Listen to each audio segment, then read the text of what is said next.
Hi and welcome to another video. In this video I wanted to go through the process of using the firmware restoration utility that's from Asus.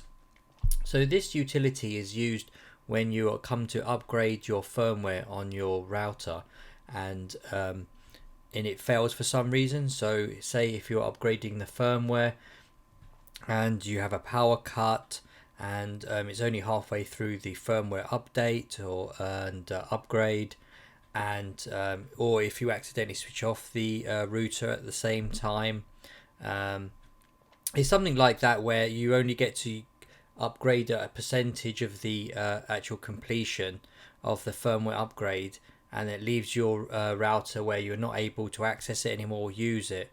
And as in the case of the GTX 11,000, it's a very expensive, and most other routers are as well, is not a small amount of money.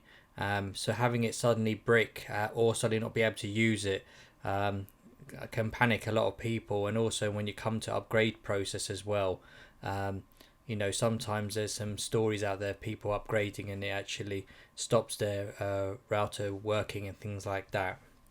So I just wanted to go through the actual process of using the Asus restoration utility that they have.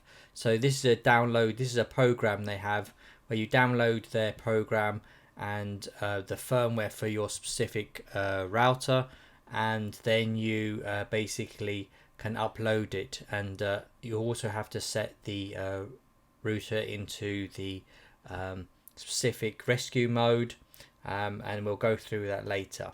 So first of all, I just want to start off the process of how to actually find the utility. There seems to be, when I've done some research, it seems to be quite confusing for people who actually find the utility in the first place. Asus don't make it easy for some reason. So what I've done here is just gone and searched for the Asus GTX 11,000. I found the Asus website, so I'll just go to there. So that will take us to the main product page, and as usual, whatever router yours is, you just go to the support button here and click on that.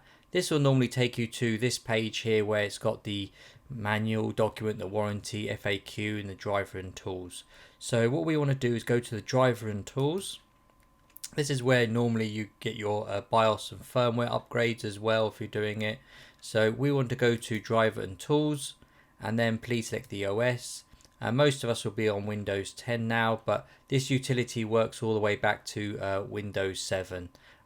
So you can select either of these. So as I'm on Windows 10, I'll select Windows 10.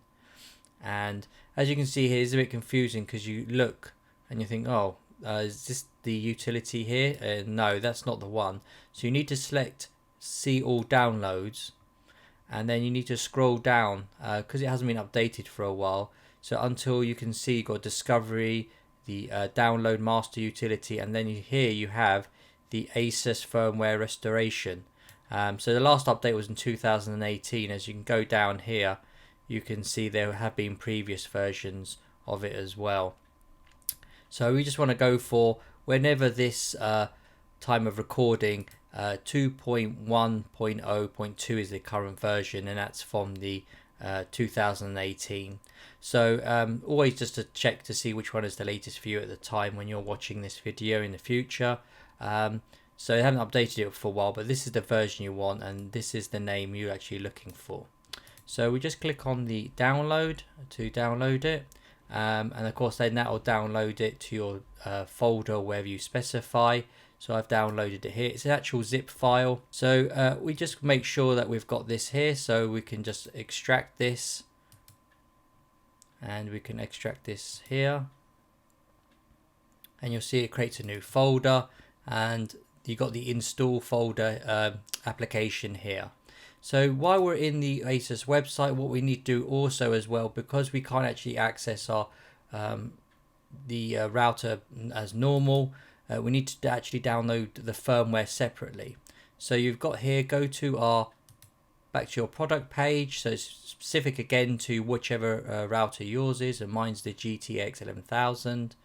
And we go to firmware. So this is the latest firmware here. It's always a good idea, if you do see any versions where it says beta version, and if that's at the top, it's always best perhaps to go to the version underneath that where it doesn't have it. So in this case it's okay, this is the final release, but if the top version and newest it says beta, it's always best to perhaps use the final version as well.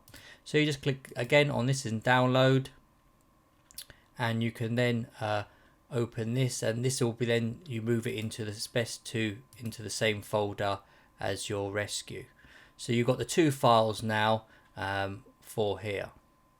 So now we'll move on to the installation. So now for the installation is we need to go into our extracted folder here. So you can see here's the firmware we downloaded a minute ago, and then I've extracted that as well. So inside that folder is the actual firmware we need to upload later using the application. So the installation is quite straightforward. You just click on there and you can install the app. You've got several languages here, so if you do need it in a different language, you can. So it's just going to install it now. It doesn't take too long. It's only a small app that you download. Okay, so click next, next, and just let it install. So while this is installing, so just to make sure that it's probably best to put all in one folder, like I have the your firmware and the software and everything. So it just makes it more tidy and you know where to find it as well. It just makes it more better.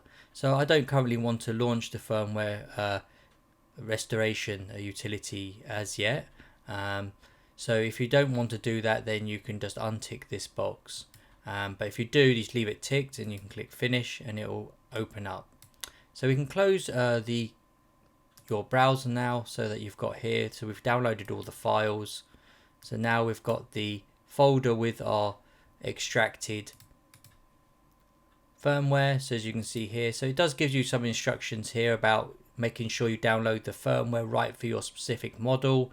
And again, that's like where we searched on the Asus website, and like we've done in previous videos. So it's just giving you an example here. I don't know what this seems to be different characters and everything here, but you've got to click on browse, and then you can select where you've saved this file. So we've done all the software part of it now. So next we need to actually do the hardware. So to access the hardware and put the router into the special mode, basically it's a recovery mode. What you'll have to do is first is unplug your wireless router from the power source. I'd give it a few minutes since you unplug it. So it's the cable at the back. It's just near enough the same on most of the Asus routers. Once you've unplugged that, you hold down your reset button. So that will be, normally you have to put your like a pin in, or if you've got one of them SIM eject tools, or it could be just a normal button, depending on your specific router. So just make sure you know where that it is first, and then hold the reset button on the rear, and simultaneously you replug the wireless router into the power source. You don't let go of the reset button, you keep that held in, and you only release the reset button when your power LED on the front flashes slowly. What this does, this will indicate that the wireless router is in the rescue mode, and that's that special rescue mode that we want it in. So once we've done that, and you can see that it's flashing slowly, what we'll do now is that you need to set up some network settings, and you do need an Ethernet cable. So you need to connect your laptop or your computer by Ethernet. It can't be done by wireless. So you need to plug the cable into the back of the LAN ports on your router, and then into the back of your computer.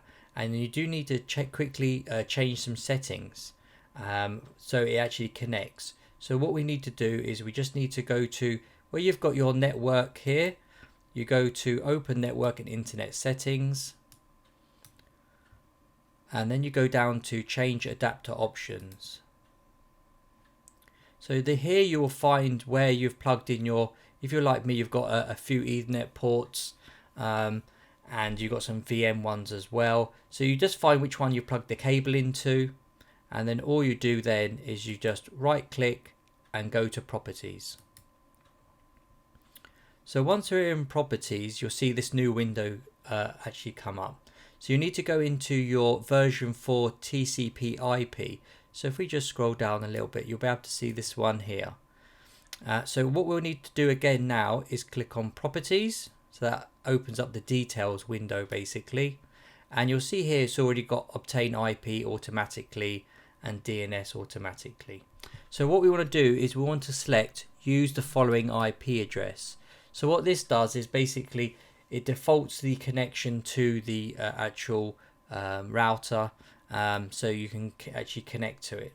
So what you want to type in here is 192.168, and then you'll do 1, and then I just normally do 2. And then the subnet mask, you want to, once you click on it, it should pre-fill it out. If it doesn't, then you just need to make sure it's 255.255.255.0. And then you've got a default internet gateway. So that will normally be your the IP address of there. So it does sometimes change, but normally that should be 192.168. You might have it to be a 1, and then it will be 1. If you do look it up in some routers, it might be here. You might, if that doesn't work, connect. That might be 0, 1. It's always best to check, but I think that what this special rescue mode actually does is configure it differently to your normal setup. So I would actually, even if it is 0, I would continue to leave it as 1. So that would be 192.168.11. We on here you can leave these blank, but you can just put again the default gateway if you wanted to. So the 1 and the 1. And you just click OK. So now you'll see that you'll probably lose internet connection because you're actually connecting to the router in its special mode. This will now take us back to the properties window for our network card. We just click OK or close on here. So now we've made them alterations to the setup of our network. What we want to do now is launch the application. So that's the Asus basically Firmware Restoration utility. So as you see here, I've already opened it up. It will be either in your start folder or in your desktop icon, or you can search for it here like you normally do. So once you've opened that up and you've seen that you're connected, what you'll do is then go to browse, and then you'll be able to find your folder where your firmware is, and then you just select the firmware. As it says, it will only select, it's only looking for those files there for it, so you'll be able to see straight away. So we've got ours stored here. So I don't think you can drag and drop it on there. You can try, but no, so you'll have to go to browse and then go down and then go to your downloads or the file that you've got, and then you just go to there and you'll find it here, and you just click open. And so now we've got the file selected, and then you just click upload. So it says after locating the firmware, click upload. So all you do is select the specific, again, make sure the firmware you're selecting and you've downloaded from the Asus website is specific to your model and is the latest version, and then you just click upload. It will then connect to the router and start uploading, give you a percentage. I can't actually do this right now because my router is not in the rescue mode, because that means it would have to reset everything. But yours would do that, and then you would see a percentage bar there, and it will say once it's updated it will complete. The whole process should take around 5 to 10 minutes. So be patient and wait for everything. Once it has uploaded and is successful, it will automatically restart your router, and then all the lights will come back on and everything else. So it will reset it back to factory reset. So if you do have any, hopefully like once a month at least, you back up your settings is always good practice. You can then just restore it straight back to your Asus router. So yeah, so I hope you found this useful on here. And just one other thing as well, so once you've done this here, you do need to make sure that you've uploaded and everything else, is that you go back into your same settings as before. So you go into your network, open network internet settings, it will open here, and then change adapter options, and then go back into your network and set this back. So you go to properties, TCP IP version 4 properties, and make sure it's selected back to obtain by automatically, or whatever options you had previously entered in there. Normally it's just to obtain automatically, and then click OK, and that will just reconnect you back to the internet as normal. It's always good to make sure. Some people forget to change the settings back and they still don't have internet. That's the reason why. And then you'll be able to go through the normal installation process like we've had in previous video setup videos on the routers, on how you can go through that. So again, I hope you found this useful, and if you do have any questions, please leave in the comments and I'll try my best to get back to you. Thanks for watching and have a great day.